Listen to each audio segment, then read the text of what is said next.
सुबह में जब अजान होती है तो मेरे को कल एक पत्रकार ने पूछा कि तुम्हारे बाजू में मस्जिद है, तुमको तकलीफ नहीं होती अजान की?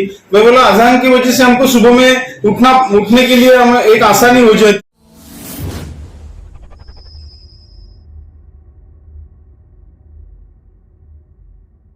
ये कल रमज़ान की पहली तारीख थी। इस अवसर पर और बीच में जो है गुड़ी पड़वा भी गया, बहुत अच्छा गुजरा। मुमरा के अंदर पहला ऐसा मतलब लॉकडाउन के बाद त्यौहार था जो बहुत ही धूमधाम से मनाया गया।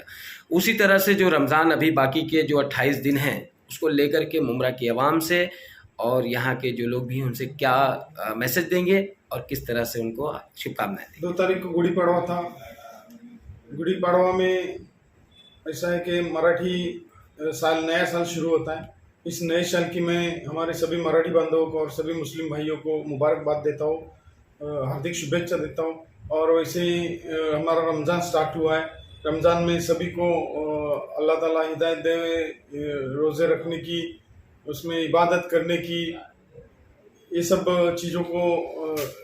रमज़ान ऐसा महीना है जो रमज़ान महीने में हम एक क्या बोलते हैं कि इबादत करने का, लोगों की सेवा करने का, रोज़े रखने का महीना है। इस महीने में सबको अच्छा रोज़ा रखने की तौहीद अता फरमाए और सबके रोज़े आसानी से निकल जावे।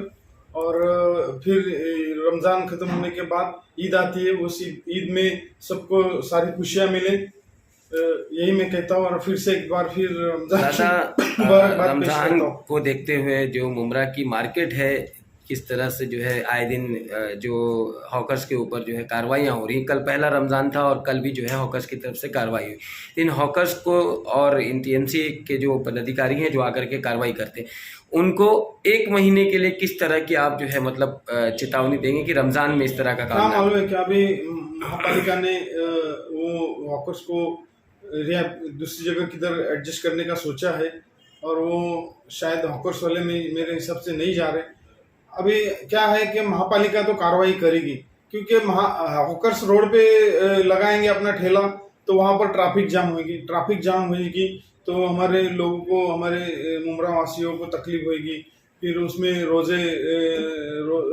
इफ्तारी का टाइम होता है और उस वक्त इतनी ट्रैफिक रहती है कि रोजदार इफ्तारी करने को भी नहीं पहुंच सकता है घर पे।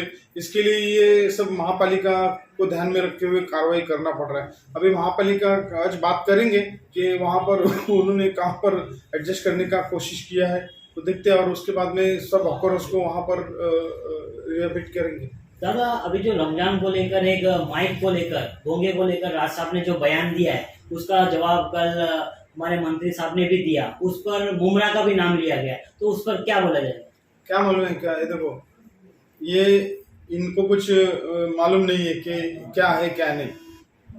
इंसानियत का एक ये रहता है, तकाजा रहता है कि इंसान को इंसान से कैसा रहना मांगता है। अभी मुमरा में इतने सालों से सभी धर्म के लोग एक साथ में रह के एक साथ में त्योहार मनाते हैं। और क्या है मालूम है क्या? ये राज ठाकरे साहब बहुत बड़ी हस्ती है, मैं उनके बारे में तो बोल नहीं सकता। उनके बारे में उनको बोलना एक सूरज को ये दिखाने के जैसा है। तो इनको यही सोचना मांगता है कि हर धर्म अपनी जगह पे है, हर धर्म अपनी अपनी जगह पे उसके अपना अपना पालन करते रहता।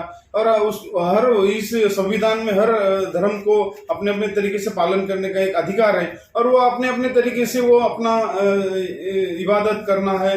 आप मंदिर में जाके घंटी बजाते तो वो सब चल सकता है आपको। तो ये अजान में क्या है कि अभी फजर है, जोहर है, मगरिब है, ये सब टाइम टू टाइम रहती, 5 टाइम ये रहती। लेकिन ट्रेन तो हमारे यहाँ पे आजू बाजू से और कंटिन्यू चालू रहती, तो उसका हमको तकलीफ नहीं हुआ तो अजान का क्या हमको तकलीफ होगा? तो ये वोटों की राजनीति करने वाले लोग हैं। महापौर उन्होंने वो कहा कि भाजपा के बाथरूम में से गांडुल निकला है, वो मराठी में बोलते हैं गेंडुल, वो ऐसा निकला है। ये राज ठाकरे साहब क्या बोलने का, उनको साफ बोलने को भी अच्छा नहीं लगता। ये इन लोग कभी अच्छी राजनीति खींच नहीं, इन्होंने सिर्फ जातिवाद की राजनीति। ये कैसा है, एक बात के ऊपर फम नहीं है। जैसा बाला साहब ठाकरे थे कि मैंने ये कभी कहा नहीं, ऐसा उन्होंने कहा नहीं। उन्होंने कहा तो कहा, तो इनका ऐसा नहीं है, कहा है तो नहीं भी कहा है, कहा भी है तो नहीं भी। तो तो ये सब चीजें है, ये राज ठाकरे जो बात कर रहे हैं इसको ज्यादा कोई गौर ना करे। ये तो अपने अपने तरीके से जैसे अपना अपना काम करते रहो, हाथी चले अपनी चाल, कुत्ते भूखे अजर, ऐसा हिसाब रहता है। ओके। हमारे चैनल को सब्सक्राइब करें, बेल आइकन जरूर प्रेस करें हमारी न्यू वीडियो सबसे पहले देखने के लिए।